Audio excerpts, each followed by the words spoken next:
be talking today about detox. I wanted to keep it kind of casual and take questions. I thought I'd just start with like a bit of an overview on my philosophy on detox.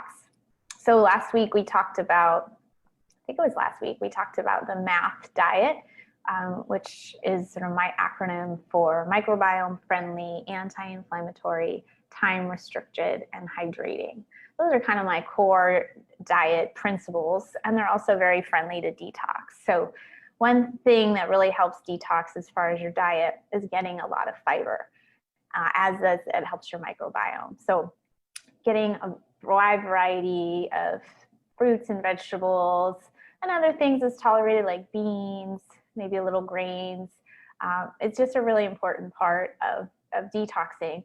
One thing that those fibers will do is as you produce bile and send toxins out in the bile, the fiber will kind of bind with that and help you detox. So actually, if you're doing a detox and you're getting more reactions than you want, adding fiber to your diet can help. So go a little tip. And that fiber also creates these things called short chain fatty acids that nourish your gut health and your brain health, and you need those things working to feel well and for detox as well. So one way to think about detox is through food. So not only like avoiding toxins in food by choosing organic, having really clean sources of meat and fish, and by reducing additives and processing. You want to keep that to a minimum to reduce the load on your body. But you can also think about increasing foods that really are friendly to the liver,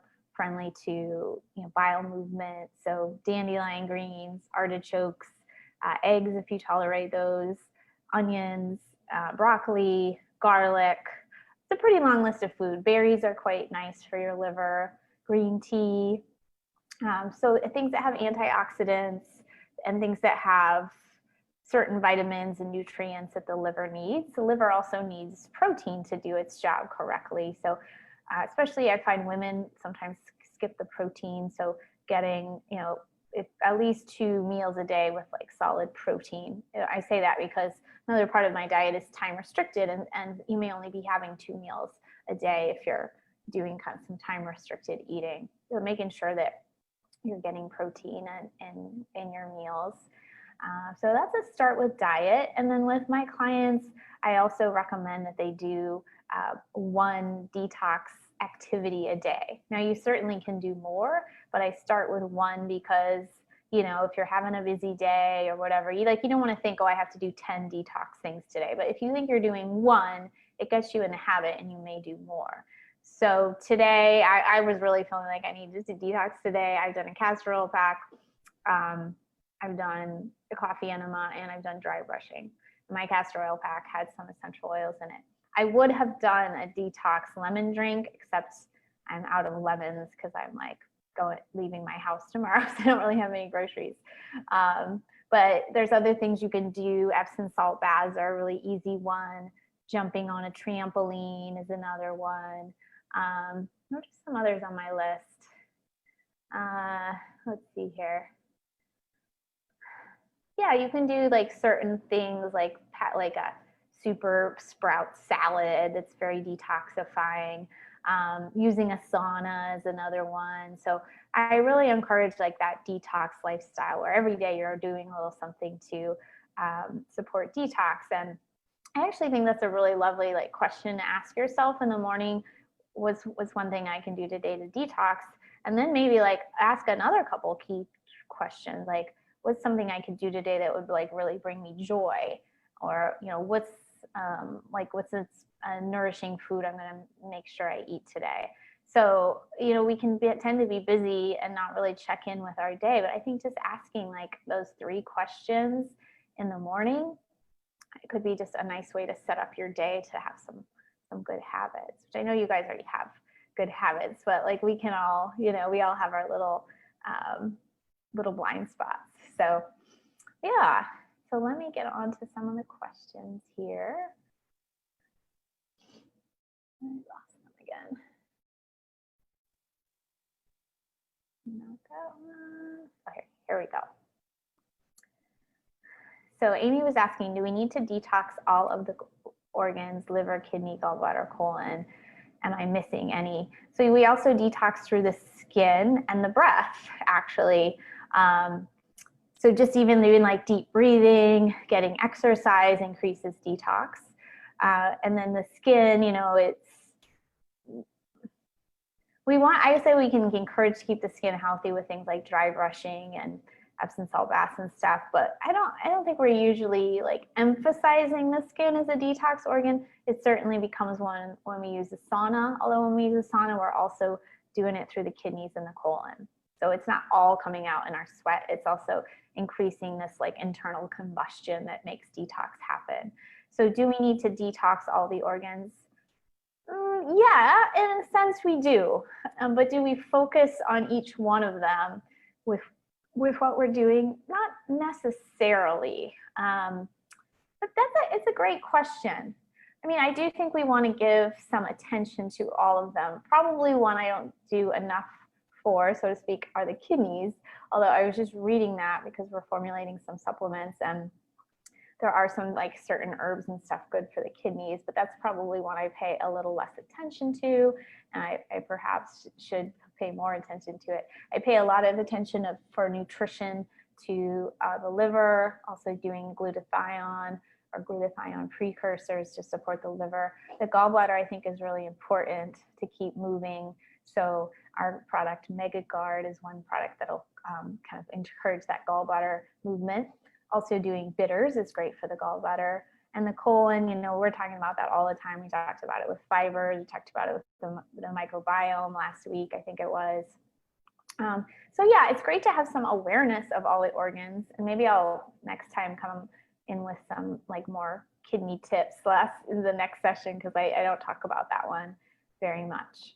And then you asked, if you detox one organ, does it affect the other? I.e., will detoxing the liver affect the gallbladder? Kind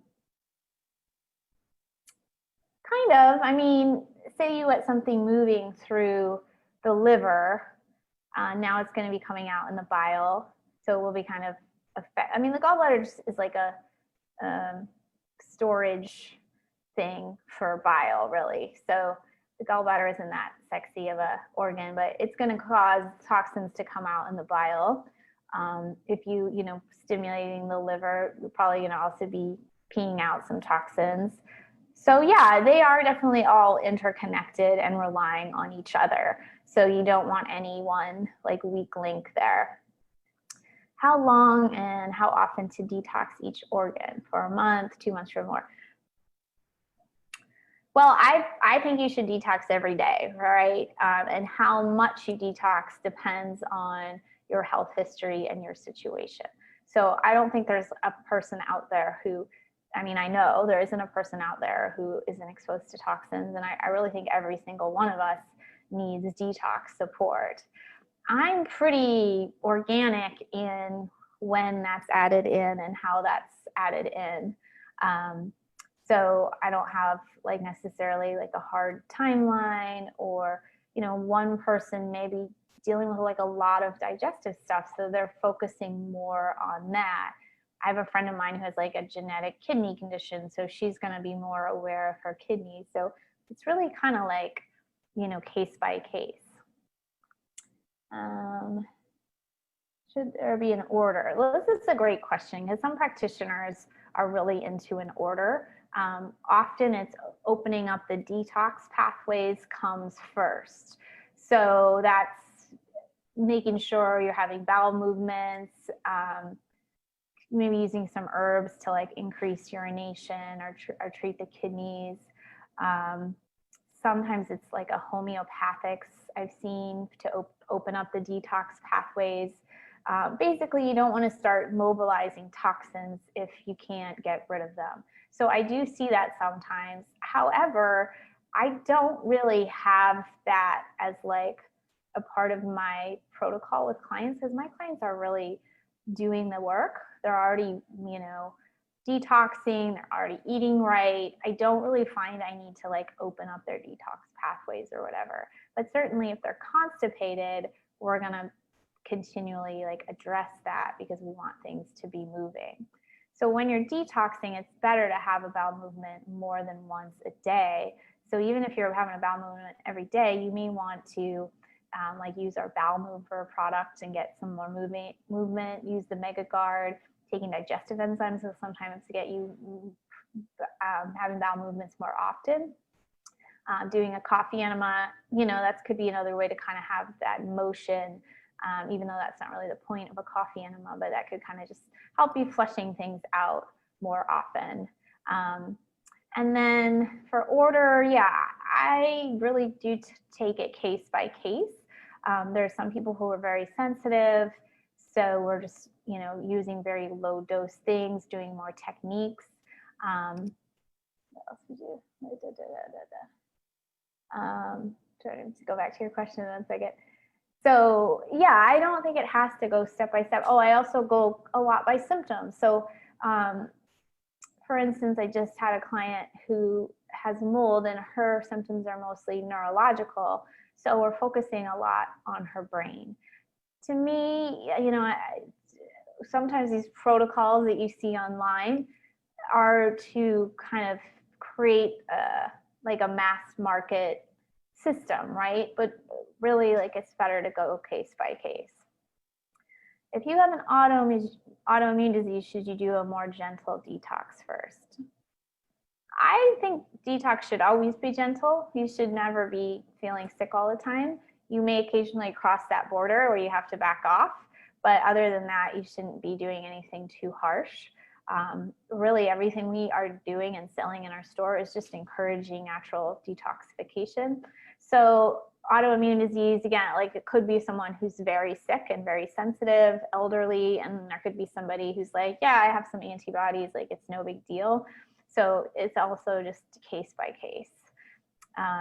If you are a person who just doesn't tolerate much detox or much supplements, you're just gonna have to, back off and know that you're still making progress, even if you aren't high dosing. How do you know if it's working? That's a great question. So, well, if you're dealing for example, with mold toxins, I think you should test, right, when you're first in it and sick. And then I usually wait minimum 3 months to retest, but sometimes I encourage more 6 months, because realistically, you're probably not going hard at the detox every day for 3 months just because life happens. So I give it some time. We also offer a chemical test panel, and I've actually never had anyone do it before and after on that, so it would be interesting. But some people just don't detox well, or they have different things going on in their health.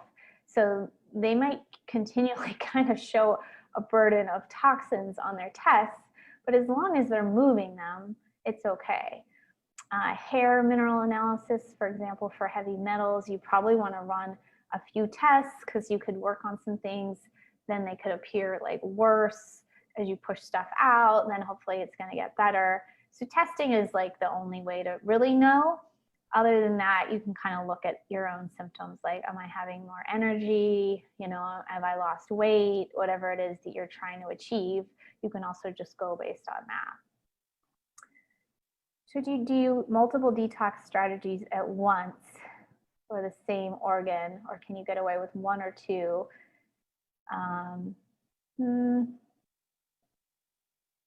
Yeah, you don't necessarily need multiples. It again depends how sick you are. So my sickest mold people, I'm like, if you can take it, I want you to be doing a few different, I had one woman recently, she can't even work because she's so sick. So if she's home, she should be detoxing as much as she can tolerate, which for me, I can take a lot. I can do quite a bit. So just again, kind of case by case. Coffee enemas, when should you do them? How do you know you're ready? Only time it really contraindicated is if you've had issues with your colon, fissures, or you have hemorrhoid issues, something that would be irritating it. Also, some people have mobility issues where they can't really be moving around and dealing with the coffee enema. There also could be like some considerations if you're on different medications, because it's going to change how you metabolize those. But mostly other than that, it's fine. You can do them, again, I just do them as maintenance. I do them like twice a week because they're kind of time consuming. Sometimes I'll do them more. Sometimes I'll go through a few weeks where I'm not really interested in doing them and I just won't. But usually I am interested in doing them. Let's see. How do you know when you're ready? Anytime, really. You just have to ease into it. Like, don't put in too much liquid too fast. You can make the coffee a little less strong if you want in the beginning, because sometimes it's the coffee that's going to make you want to expel it. But yeah, you can do it whenever. What are the side effects to detoxing? Amy, you're like awesome because you just basically created like a whole template for me. These are great questions. Could be lots of things. Yeah, it could be bloating, could be headaches, could be, foul smelling gas you're mentioning, could be body odor, skin rashes, anxiety, constipation, diarrhea. Again, it depends on the person. We all have our own spectrum of symptoms we tend to hang out in. It depends what you were doing too. Like if you're taking our biocidin tincture, which kills like some yeast and bacteria and stuff, you're probably going to get some gas. You could get upset stomach because it's a digestive thing, right? So it may come out in your skin or whatever, but you're probably going to have digestive symptoms. I get definitely a headache from when I detox too hard, and I'll get kind of nauseous. Those are my things. So if you are getting that, you usually need to just back off. You take less biocidin, do less of whatever you're doing. I'll get it too from eating the wrong foods sometimes. So sometimes I'll start to get a little cheaty about like gluten or dairy, and then I'll get a headache. It's creating an inflammation in the body. So I guess that's a little different, but so I can hear questions like a little cut off. Let me see if I can. Oh, here we go. So side effects, yeah, basically backing off. Yes, you can take binders, you can eat more fiber, drink more water. If you're in it, you just kind of have to work through it. Another thing that really helps me with inflammation is our anti-inflammatory kit, which is fish oil, magnesium powder, and phosphatidylcholine. That'll really lower inflammation if those are what your symptoms are. Hydration, usually like rule of thumb is half your body weight in ounces, but you can certainly hydrate more than that. So if you weigh 100 pounds, that's 50 ounces a day. And you can make that into like broths and teas and stuff, or you can say, I'm going to do 50 ounces of pure water, and the rest, other broths and teas and stuff I have are like gravy. So there's some cleanses I've taught or, in the past where we do it as a group, and they encourage those ounces to all be in water. And I actually feel fantastic when I drink that much water, and I just don't always keep it up, unfortunately. And then it depends on temperature too. We're in Arizona, so we need a lot of water right now in the summer.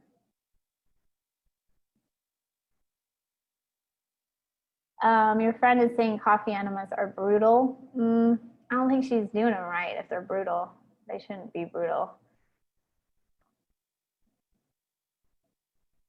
Are there any clean foods to avoid during a detox? Not really. How much should you be eating? Well, that's a little bit case by case too, but having some caloric restriction is detoxifying. So you can either do that by shortening your food window, like only eating between, my kind of typical window is like 11 a.m. to, 8 p.m. So maybe should be a little shorter than that, but that's sort of my typical window. But you can make that shorter for weight loss, and it'll also be detoxifying for you. And you can potentially do a little less calories, especially empty calories. However, when you're detoxing, sometimes you'll find you're hungrier because you're like, it's a lot going on internally. As long as you're eating like healthy snacks, like you're having, carrot sticks and hummus and like stuff that's healthy. Sometimes you do actually tend to eat a lot when you're detoxing, but it's all kind of healthy, low calorie stuff. So I don't, during a detox, take protein away from people or fat, because you need those in your life. So just eating cleanly, not having processed things, not having coffee, drinks, and alcohol and stuff is great during a detox. Does detox change your bowel patterns? Yeah, it definitely can. Again, it depends what kind of detox you're doing.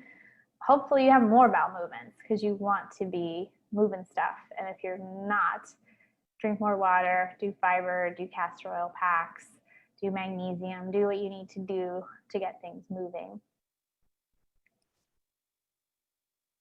How should you schedule around the detoxing period? So I think part of this is like you and I are kind of coming with two different theories. You're coming more at it as like a short-term cleanse. So when we do a short-term cleanse, which we haven't done as a group in a really long time, we maybe will have you be doing 2 shakes and a healthy meal a day, or 1 shake and 2 healthy meals, taking supplements like with meals or away from meals. So it just depends. And when I would lead these in the past, it was usually like 3 weeks. So you're definitely still going to work. You were just bringing your own food to work. I usually would have people start on a weekend so they could prep the food and kind of get used to like the grocery shopping and stuff like that. But you shouldn't have to stay home unless you're doing some kind of really intense detox. And I don't encourage intense detox. You may need to rest more while you're detoxing, just kind of listening to your body. So if you're doing a short-term detox, there could be some days, like especially in the beginning, where you're out of it, you need to rest, maybe you're having some side effects come up, and then over time you might be stronger and able to exercise. So just listening to your body, but usually always you want to at least keep walking, doing some like, yoga. You don't want to maybe doing like high intensity on a day you're not feeling well, right? That's just listening to your body. Detox can affect your medications. We kind of talked about the coffee enemas perhaps having an effect on certain medications. So you may not want to do it like the same time you take your thyroid replacement. I think there's some medications that be affected more than others. Also binders, you never want to take along at the same time as a medication, right? You want to have 2 hours apart. So because it's making the liver work more efficiently, medication could feel stronger or less strong, something like that. But again, when we're doing gentle detox, you don't really have to worry about that stuff because you're not doing something that extreme. And does detoxing lead to weight loss? Yeah, it certainly can. One of my friends is a nutrition kind of weight loss coach, and she put up something on Instagram saying, detox isn't for weight loss. And I disagree completely with that. When you have less toxins in your body, your metabolism works better, your cells communicate better, and you're just not going to store as much weight. Things will be running smoothly. You also store toxins in the fat, but that's just like one part of what, where fat comes from. There's so many other mechanisms that are off when we are storing too much fat. So I think having a detox body is like the best way to keep your weight good, to keep your weight, balanced, to have energy, to keep your skin clear and pretty as you age. So nutrition and detox, of course, they kind of have to go together, but I think it's a great plan for weight management that's really like underappreciated. So yeah, I think I got all those questions. Thank you. That was like so helpful. Gave me like a lot to think about. And okay, wait, I think I might have missed. Oh, okay. So you said, for example, for the liver, there's things like castor oil packs, master cleanse, coffee enema, dry brushing, supplements, bile salts. Like, do you want to do all those or just 1 or 2? I think that's a lot to do. But but you could if you're tolerating it. I don't really encourage the master cleanse personally. Although you can get into like extended fasting, it's just not something I'm familiar with enough to teach. So I like more just like eating windows. But yeah, you could do all those things if you tolerate them and you have time. And it's just up to you and your side effects and how much you can handle and what you have time for in a day. So ultimately, my preference is over time, you're always supporting the liver. And sometimes that's because you're eating really well, or you're fermenting foods, or you're sprouting, and sometimes it's because you're doing coffee enemas, and sometimes it's the Epsom salt baths. It's just a toolbox, and you're taking tools out of it every day, different tools. You're rotating. Not, it doesn't have to be like real methodical. It's just like keeping that toolbox open, keeping a look at them. Okay, I think we had some comments here. Do I recommend a detox protocol without testing? That's also a great question. This kind of detox I'm talking about, daily detox and stuff, you don't need any testing first. If you want to get more specific, you suspect heavy metals, you suspect mold toxins, you're worried about your chemical load for whatever reason, I would test. Testing is fascinating. And you do want that before and after if there's a specific thing you're working on. You want to see if your detox techniques are working.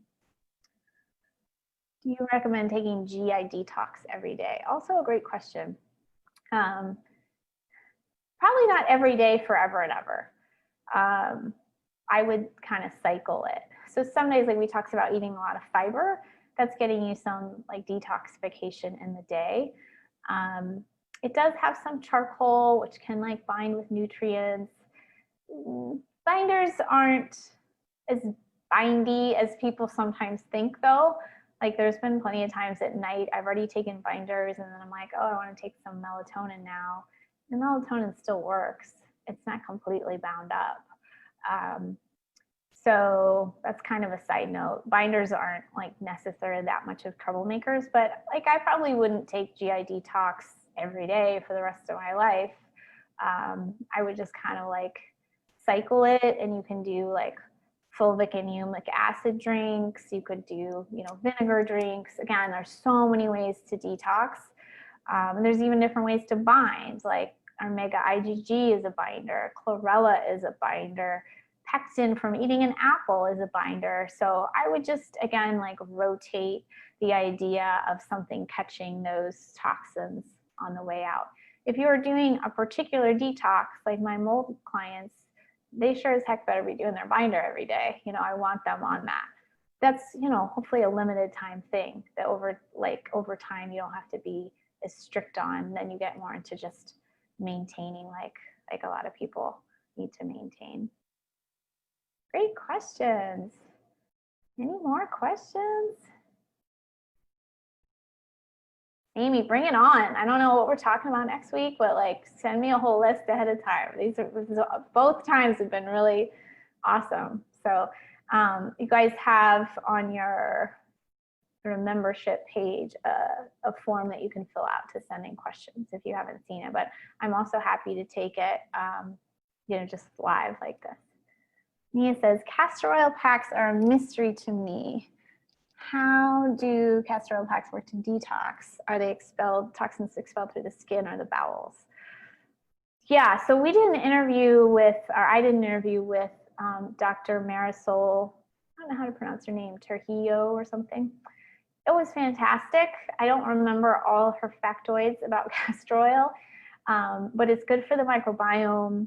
It moves the bowels. I think it courses the gallbladder, and it helps the body recycle glutathione, which is like amazing. You can put it on your endocrine glands, and it actually like helps them like work and communicate. So it's really powerful. I think it does pull some things out through the skin, but it also is going to be working internally. I would say that's kind of like the main thing. So she said it's really helped her with anxiety because a lot of neurotransmitters are made in the gut. It's kind of working on the gut.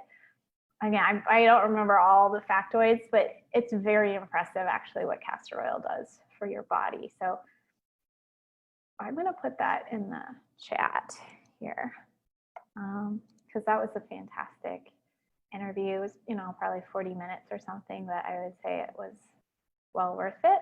And then she sells a castor oil pack that is in a glass bottle, which is important. And then she sells a pretty unique wrap that is way easier to use than the old-fashioned way, which was you soaked this like gauze and then you put it on you, and it was really messy. So hers is really elegantly done. She says you can wear it overnight. It will mess up your sheets, so I don't like to do it overnight. You can wear it with like a t-shirt, but it still kind of gets on your sheets, and I don't like that. So I do mine usually when I'm doing a coffee enema, and I feel really great.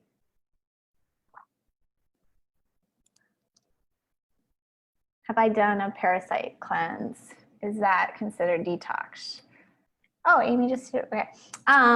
Yeah, so we offer a parasite cleanse, a couple products on the shop. We get really good feedback about it. It is a kind of detox, certainly because parasites will be emitting some inflammatory compounds. So yeah, I would say it's a kind of a detox for sure. So I have done it 2-3 times in my life. Probably should do it more than that. But there was one time where I moved a lot of parasites. Sometimes you see stuff and sometimes you don't. But in this case, I was seeing kind of multiple, like 4-inch long parasites over like multiple bowel movements. It was kind of intense, not just to see them. Actually, that actually feels a little satisfying, but it was just a little hard on my stomach. So again, that was like a time I had to find my balance and do, you know, more binders and slow it down. Yeah, dry brushing is done from the extremities to the heart, always moving towards that way, never going back and forth. And then you can do some things like on your palms, do a circle, that kind of thing, soles of your feet. But mostly it's just stroking towards the heart. It should only take a few minutes. I don't always do my hands or palms of my feet. I just kind of do the big areas. But we have a tiny brush in our set that we sell. So you can do like your ears and, you know, to do the entire body, to maybe slow down and take 10 minutes to do it all sometimes, I think is really nice.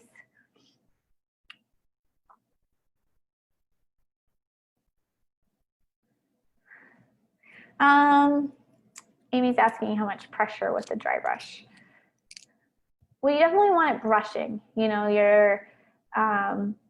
it's usually leaving a little, like if your skin's a bit dry, it's leaving a little white, like little white marks, because it's kind of brushing some dead skin cells. So it should be that much. Our set also comes with a softer brush for starting. And then once you're used to that, you can switch to the coarser brush.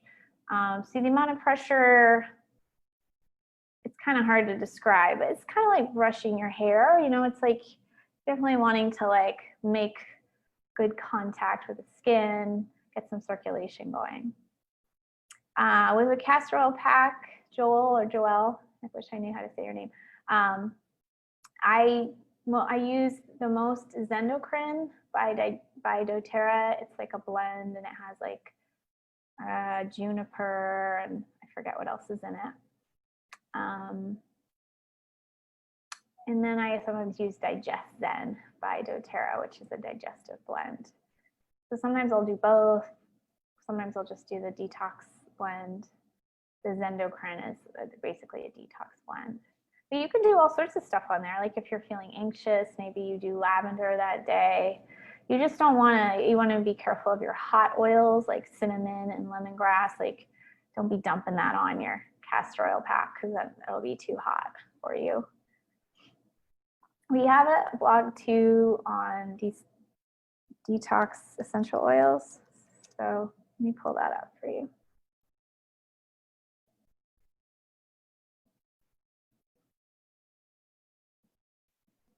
We had a writer on our team write this. I mean, I approved it and all that, but her picks for the oils might have been a little different than mine. Here's one. Rosemary is fantastic. Has a really high in antioxidants. pretty affordable. Leave your castor oil pack on, I'd say at least a half an hour. Supposedly it was better to do in the evening because that's like when your liver is working or something, or to, to have it on overnight. But I actually usually do mine in the morning because that's when I'm doing my coffee enema. So I think ultimately just like make sure you're doing it, but maybe evening would be a better time. So if I can leave it on longer, I will, like an hour. It's no harm. Obviously, if you can leave it on overnight for 8 hours, it's no harm. You may want to try doing it overnight. I just find it to be too messy for that.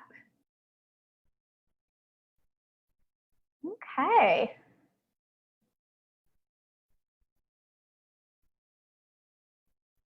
Any other questions? I think I'm gonna wrap up here.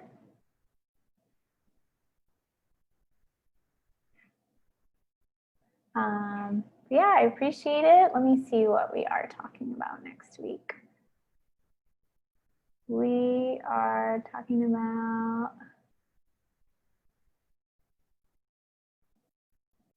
oh,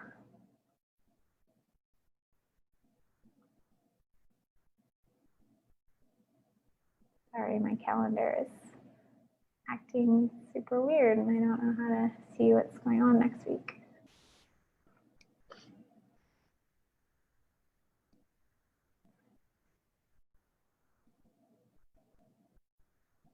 Oh, next week is hormones. Oh, wait. Hormones and sleep. That's an interesting one. Okay. So that should be good. Amy, I'll be looking for your questions. And anyone else is welcome to send as well. It's super fantastic. I'm kind of teasing you, Amy, but it's fantastic because I sometimes don't realize what people's common questions are. But when someone has them, they're often like the same questions that everybody's kind of having. So it's really helpful for me. For coffee enema, Amy, I use a kit by an Australian company. You'll see it on Amazon. I just bought it on Amazon. But I prefer the kind that's in a rubber bag, but there's also a kind that has a pail.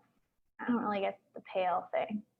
I use one that's a bag. And if you go to our coffee enema blog, I think it's like tagged or linked on there, the kit that I have. So yeah, I always say to people with castor oil packs, or I'm sorry, with coffee enemas, like, don't, just get in there and do it like 5 times. Because by 5 times, you'll know what you're doing. And if you don't like it or whatever, you don't have to keep doing it. But it's going to take a little bit for you to just figure it out.